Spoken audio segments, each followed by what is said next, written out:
El derecho y la política siempre han mantenido una relación llena de tensiones, la cual se refleja en los diversos campos donde ambos tienen un campo de acción en común, y el Poder Judicial en especial no es la excepción. Mientras tanto, se observa cómo se van incrementando y espinando dichas tensiones, permitiendo que la población quede en el centro de tal relación,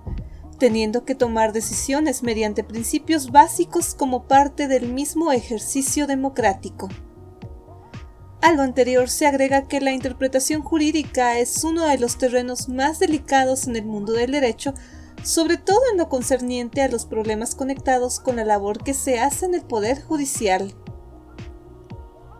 Y en muchas ocasiones, con el fin de parecer una sociedad más libre y democrática, se le permite al juzgador ser independiente, precisamente como un mandato constitucional para seguir garantizando dicha independencia judicial, que en teoría tendría que ser libre. Sin embargo, de lo anterior se puede desarrollar la siguiente pregunta: ¿hasta qué punto cabe la posibilidad de que el Poder Judicial sea representativo de un pueblo en otro de los poderes del Estado? Y como bien indican autores como de Blas, esto se va observando ya que es cuando la sociedad contemporánea se va representando en un segundo grado, la cual resulta criticable desde el punto de vista jurídico y democrático, lo que por cierto va a contradecir al postulado de la dichosa separación de poderes. Es así como, a continuación, observaremos cómo es que, si bien los miembros de la sociedad se van viendo a sí mismos comprometidos con ciertos derechos, muchas veces están en desacuerdo sobre dichos derechos o sobre cómo se deben de interpretar, teniendo en cuenta factores variados como el control judicial y el constitucionalismo, y desde luego a la propia sociedad siendo libre y democrática.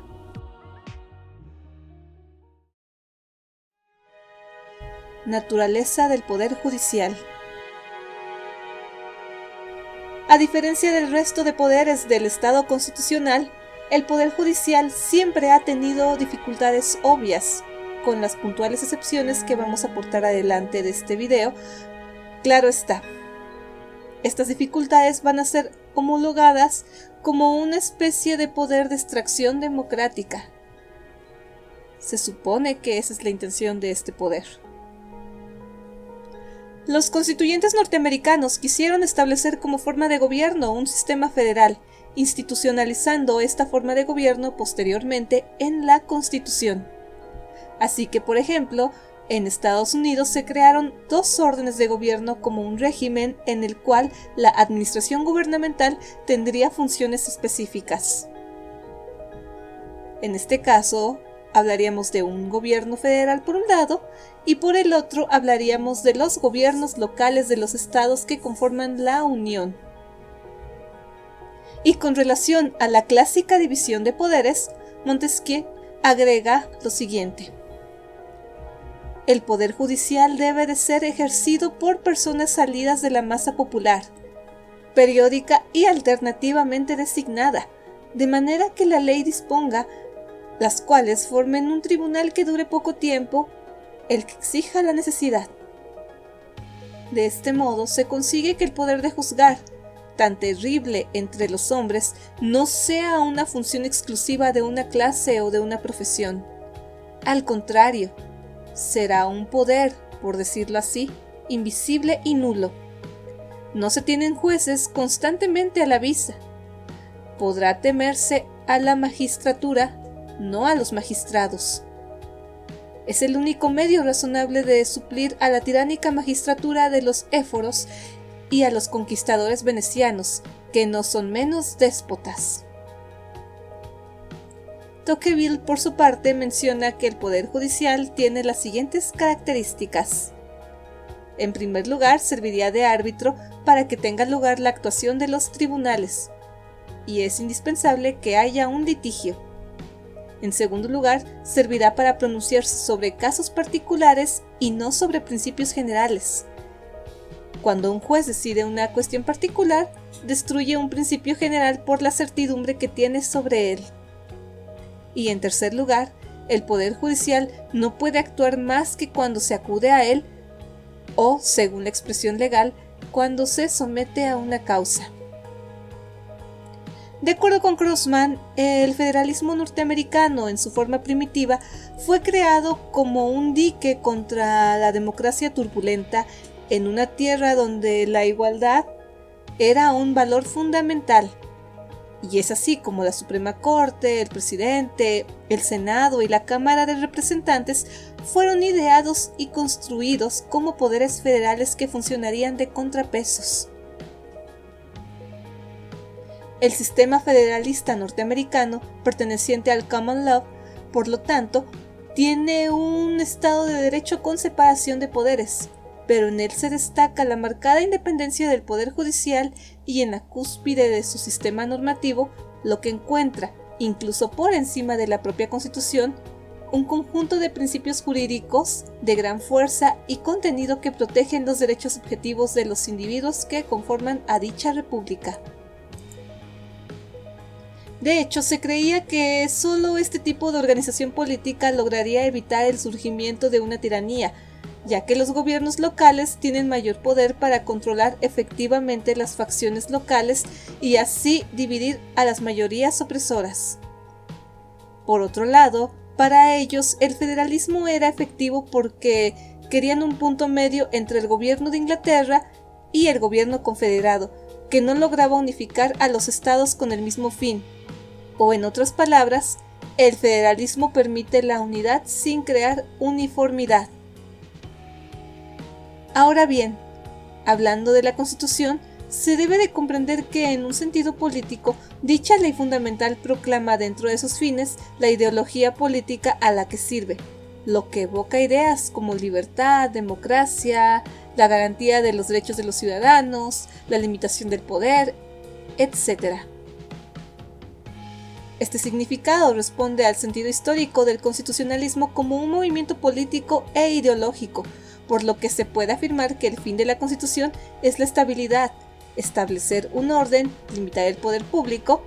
y este se va a identificar justamente con el programa del poder público. Democracia y oclocracia en el Poder Judicial. Toda persona es el resultado de una serie de ideas e influencias culturales que ha recibido e internalizado en sus circunstancias y que a veces, mediante su propia reflexión, puede transformarlas, recrearlas y proyectarlas hacia su sociedad en un reciclaje interminable de ideas a través del tiempo y en donde la originalidad nunca es total y absoluta. Brown observa que el ser humano es concebido como un sujeto de deseos y pasiones, y no como un ser razonable dispuesto a reconocer y a aceptar los límites de su propia finitud,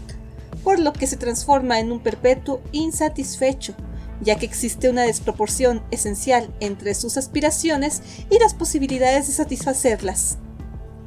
A lo largo de la historia de las doctrinas políticas, la democracia, vista como un ideal o al menos las ideas principales en las cuales se sostiene, ha tenido una presencia constante desde el pensamiento clásico de la Grecia antigua hasta nuestros días, con el fin de satisfacer las necesidades antes mostradas. Salazar Ugarte considera que a nadie debe sorprender la distancia que existe entre el ideal democrático, que ha permanecido sustancialmente inmutable con el paso del tiempo, y la democracia como una forma de gobierno de la que apenas se pueden encontrar muy diferentes versiones en el mundo.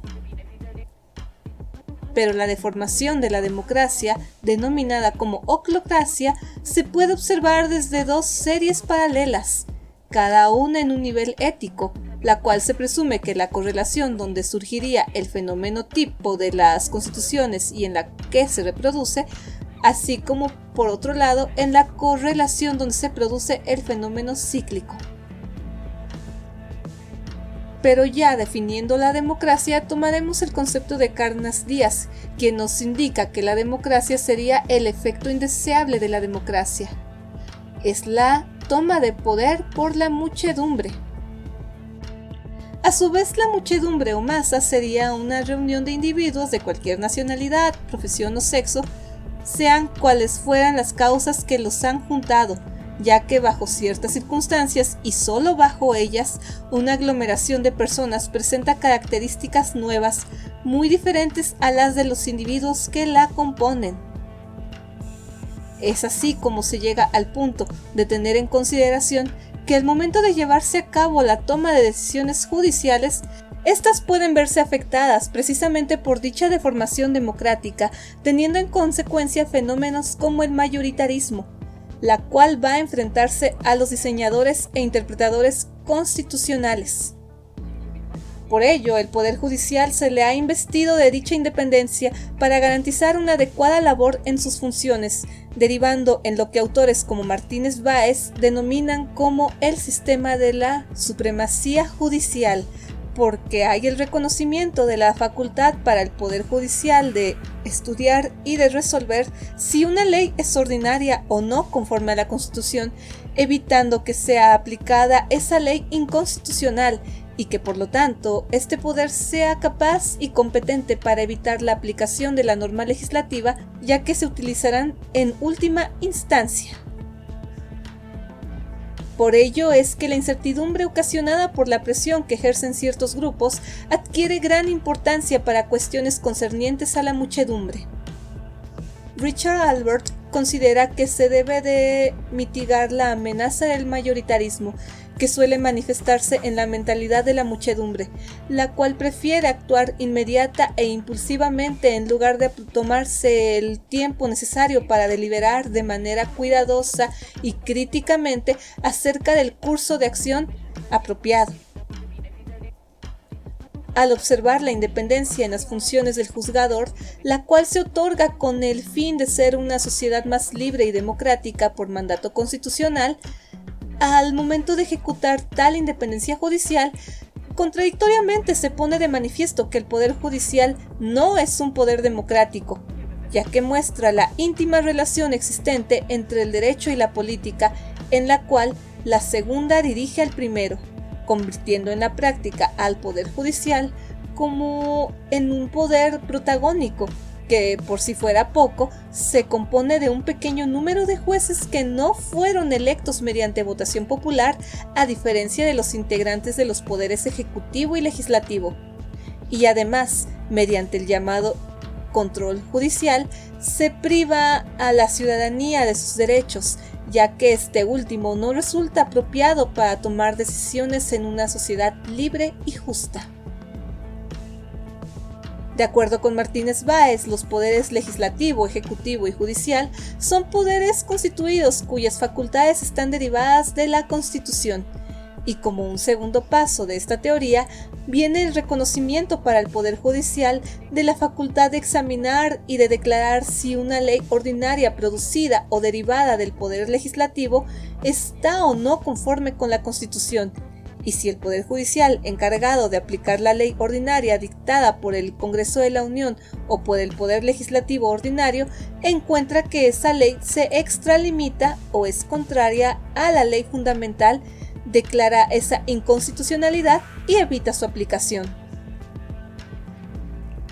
Gudiño Pelayo asienta que la naturaleza misma de la Constitución y de la institución de la justicia hacen que el Poder Judicial sea el que deba ceñir a los otros poderes dentro de los mandamientos de la Ley Suprema, otorgando principalmente un equilibrio en su conjunto y apoyándose a su vez en los postulados de Rabassa, agrega que la interpretación que los poderes ejecutivo y legislativo adopten queda sometida al juicio de éste, que tiene ocasión y necesidad de calificarla en el ejercicio de su ministerio. Por lo tanto, se observa que la labor de interpretación, así como la naturaleza, entre comillas, independiente del juzgador, visto como parte integrante del Poder Judicial, por su naturaleza contradice a la teoría política de la separación de poderes, dada principalmente por Montesquieu. La judicialización de la política y el derecho. El ejemplo de Marbury frente a Madison. Alexis de Tocqueville menciona que el juez norteamericano, cabe aclarar, aunque se parece a los jueces de otras naciones, se encuentra revestido de un inmenso poder político, y la causa de lo anterior se localiza en el hecho de que los norteamericanos han reconocido a los jueces el derecho de fundamentar sus decisiones sobre la Constitución más bien que sobre las leyes, o que, en otras palabras, el Poder Judicial norteamericano no aplica leyes contrarias a la Constitución, ya que las teorías políticas son sencillas y racionales. Para Fernández Sepúlveda, dicha cuestión es el propio fundamento del sistema jurídico anglosajón. Su concepto de norma y del papel del juez en la creación del derecho, lo que lleva como consecuencia de la naturaleza de las cosas al control judicial o judicial review, agregaría que en el año de 1795 se analizó cómo fue que la Corte Suprema norteamericana había marcado su diferencia con el sistema inglés en cuanto a la autoridad del propio Parlamento. Por cuanto en América la Constitución refleja la voluntad del pueblo y es por lo tanto superior al poder legislativo, así se forja la doctrina de la supremacía de la Constitución y la instrumentación a su favor del principio de la Judicial Review, que reconocerá el poder de los tribunales de declarar nulas, a efecto de su inaplicación, las leyes que contradigan a la Constitución, la cual se hace presente con la famosa sentencia Marbury frente a Madison. En dicha sentencia, Marshall, o como lo conocen muchos, el juez Marshall, se planteaba las siguientes cuestiones. La primera de ellas era saber si Marbury tenía derecho a su nombramiento. La segunda cuestión era saber si la ley le confería algún remedio adecuado a su derecho violado, y la tercera cuestión consistiría en saber si la Suprema Corte podía otorgar dicho remedio legal, y de dicha sentencia se observarían los siguientes aspectos que van a aparecer en pantalla. Por cierto, en próximas ocasiones haré un video dedicado justamente a este caso, Marbury frente a Madison, pero retomando lo que se ve en pantalla, es así como se puede observar que dicha sentencia constituiría un hecho político y jurídico sumamente estudiado y que dio origen al control judicial, y precisamente dicho hecho también dio origen al constitucionalismo ya señalado previamente, ya que también se trataría de una defensa de los jueces para que estos tengan instrumentos claros cuando se opongan a normas constitucionales. Cabe aclarar que hay críticos de esta postura, como Alexander Bickel, quien comenta que este caso es un mal ejemplo a seguir para la defensa de la llamada Judicial Review, ya que bajo su consideración, John Marshall, o el juez Marshall, no ofreció buenas razones para pensar en un fundamento racional, lógico, jurídico y constitucional del buen uso de dicho control judicial, ya que solo ofreció argumentos para creer que su posición en la sentencia solo se debía para quedar bien con los dos gobiernos del momento, el entrante y el saliente. Dicha situación fue denominada por Uprimini y Sánchez como la astucia de Marshall, porque a pesar de que no le dio el derecho a Marbury, el control judicial sí le dio una herramienta a Adams y a su gobierno para controvertir de alguna manera las políticas de Jefferson, ya que al primero le dio cierta tranquilidad para que utilizara la corte como esperanza para sus reclamos políticos, y al segundo porque no le concedió el derecho a Marbury, quien era un juez federalista que posiblemente representaba los intereses en contra del nuevo gobierno republicano de Jefferson. Por ende, varios autores apuntan al hecho, muy discutido por cierto, consistente en la separación entre el derecho y la política. Fernández Segado presta atención a tal discusión, comentando que las declaraciones del juez John Marshall servirían como la mera cobertura jurídica de un resultado políticamente orientado, aunque dicho personaje manifestará notablemente que la palabra de la corte era derecho y no política, incluso aunque las circunstancias que rodearon el caso vinieron connotadas de unas enormes connotaciones políticas, aunque se escuche muy reiterativo. Y cito: el mismo Marshall lo admitió tanto en su correspondencia privada como en la propia sentencia. Sin embargo, de ello no se sigue que el razonamiento jurídico de la sentencia fuera nada más que una cínica máscara encaminada a disfrazar un objetivo políticamente predeterminado. La sentencia, como la misma Constitución, fue a su vez jurídica y política. Nadie, incluyendo al Chief Justice, conocía con toda seguridad dónde y cómo podía encontrarse un equilibrio, dónde y cómo los principios y la metodología del Common Law informaban el texto escrito de la Constitución, que, si bien era ley suprema, también era un texto esencialmente político. Activismo judicial en la sociedad contemporánea. A lo largo del video se habló sobre las críticas a la democracia y el poder judicial y su actuación, pero para finalizar con el mismo es menester abordar un tema que para diversos autores invita a la reflexión, ya que tal fenómeno fácticamente logra desdibujar los límites competenciales del ejercicio de los poderes públicos a favor de la persona juzgadora, lo que dependiendo del punto de vista de la persona observadora se pueden ver como algo legítimo o ilegítimo. Lo que se analizará a continuación será el activismo judicial, el cual se puede observar desde dos perspectivas. La primera de ellas, mediante la cual vamos a observarla, sería dada por cierto sector de la doctrina especializada en el tema, el cual ve al activismo judicial como un abuso de poder. En la segunda perspectiva, algunos tratadistas lo observarían como la justa intervención del aparato de justicia, vista como un equilibrador ante la indolencia y paquidermia de otros órganos de poder. Es así como algunos autores comentan que desde orillas conservadoras o progresistas en los últimos años esta situación ha favorecido inclusive a ciertos movimientos sociales, provocando una tensión entre razón de Estado y razón jurídica, ambivalencia que provoca dicha actividad para caracterizar a la persona juzgadora como legislador negativo o legislador positivo. Jeremy Waldron señala que sería un error pensar que este problema puede resolverse simplemente aconsejando a los jueces que no sean demasiado activistas en su trabajo y que se apeguen a la letra del texto de la Constitución que, se supone, deben defender, y apoyándose en los postulados de Ed Working, agrega dicha ley fundamental puede exigir que un tribunal sea activista, haciendo que la fidelidad a la Constitución y el activismo judicial puedan ser ideas que operen del mismo lado, ya que todo dependerá de la propia Constitución y de lo que está incluido.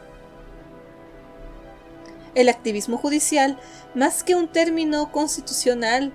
se ve que es un término político, sociológico y hasta con tintes peyorativos, ya que una corte agresiva responde a asuntos que sus críticos creen que nunca debieron ser considerados, con lo cual usurpan las funciones del legislador al imponer sus puntos de vista más que a las partes del proceso, a la ciudadanía en general. El activismo judicial consiste en la formulación de nuevas políticas públicas por medio de resoluciones judiciales, ya sea porque se sustituyen o desconocen decisiones anteriores o porque se anulan leyes recientemente aprobadas o acciones concretas del Poder Ejecutivo. Y es también una forma de interpretación judicial que no respeta los precedentes judiciales o que excede el alcance de la ley vigente por definición al autocontrol que la Suprema Corte debe de ejercer.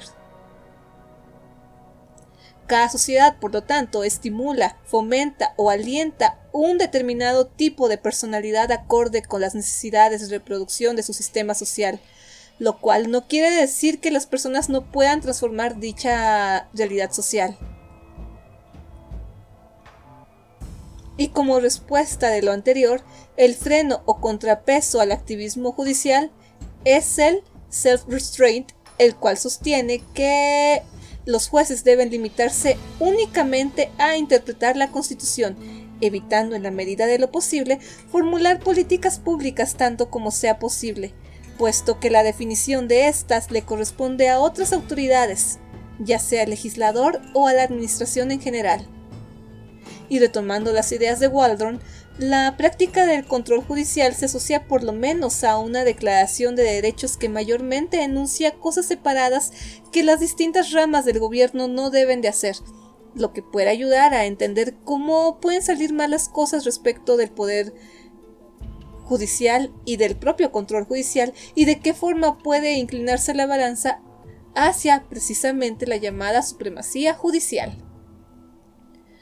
Además, se observa cómo es que la judicialización es el resultado de una manera general de un proceso típico del constitucionalismo democrático, que tiene por base múltiples factores, tales como la centralidad de la Constitución y su fuerza normativa, asociadas a aspectos como el carácter principalista, la supremacía y la dimensión objetiva de los derechos fundamentales, que sumados conducen a una transformación de la naturaleza de la jurisdicción constitucional y en el ya señalado protagonismo del Poder Judicial.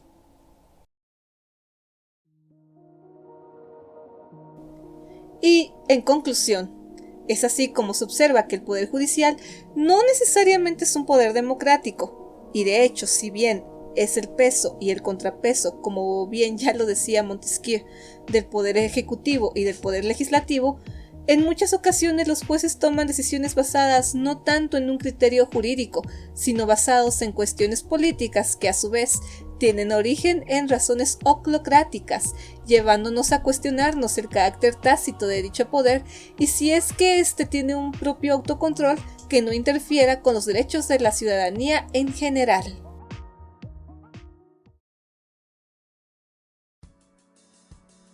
Mi estimada audiencia, espero que este video haya sido de su interés, y si es así, les agradecería mucho si me apoyan con sus pulgares arriba, si lo comentan